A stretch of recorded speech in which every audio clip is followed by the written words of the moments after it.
Pendant près d'une décennie, Bruce Toussaint a fait les belles heures de Canal+ en présentant notamment la matinale, de 2004 à 2008, puis l'édition spéciale, de 2008 à 2011, et le News Show, de 2009 à 2010. Il a aussi animé la matinale de la station Europe 1 de 2011 à 2013 et celle de France Info de 2017 à 2018. Contraint de se lever tôt pour animer ses émissions, le journaliste et présentateur a vu son quotidien être bouleversé. Un rythme soutenu qui lui a valu de prendre beaucoup de poids. Invité dans l'émission C'est à vous le mardi 4 avril 2023, il s'est dévoilé sans filtre. S'il ne regrette pas ces expériences qui ont forgé sa carrière actuelle, Bruce Toussaint admet sans hésiter que cette situation était très dure à vivre. La matinale s'y est un peu comme une sorte de religion. J'ai adoré ça mais c'était très dur. Ça demande un investissement personnel et physique énorme. Disons que j'ai dû prendre 3 kilos par année de matinale.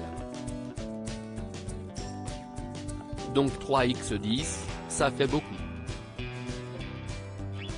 Ça fait 30, a-t-il expliqué en riant face à Anne-Elisabeth Lemoine. Aujourd'hui, celui qui a tragiquement perdu sa mère sous ses yeux et en pleine rue est aux commandes du live Toussaint sur BFM Télévision et ce, depuis 2020. Pour le bien de ce programme, il se lève toujours tôt, mais beaucoup moins qu'avant puisqu'il est à l'antenne à partir de 9h seulement. Un grand soulagement lorsque la chroniqueuse Émilie Tran-Nguyen lui demande si son rythme actuel est plus facile, celui qui est marié à la journaliste littéraire Catherine Fruchon n'hésite pas une seconde. Si est-il formidable, lance-t-il avec un grand sourire.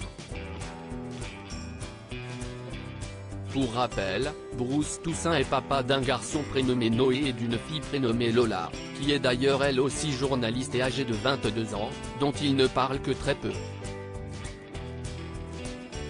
Discret, le journaliste évoque très rarement sa vie privée et s'expose peu sur les réseaux sociaux. Avec sa femme, il fait quelques rares apparitions publiques à l'occasion mais se contente toujours de parler uniquement de ses projets professionnels. Ses confidences personnelles sont donc rares.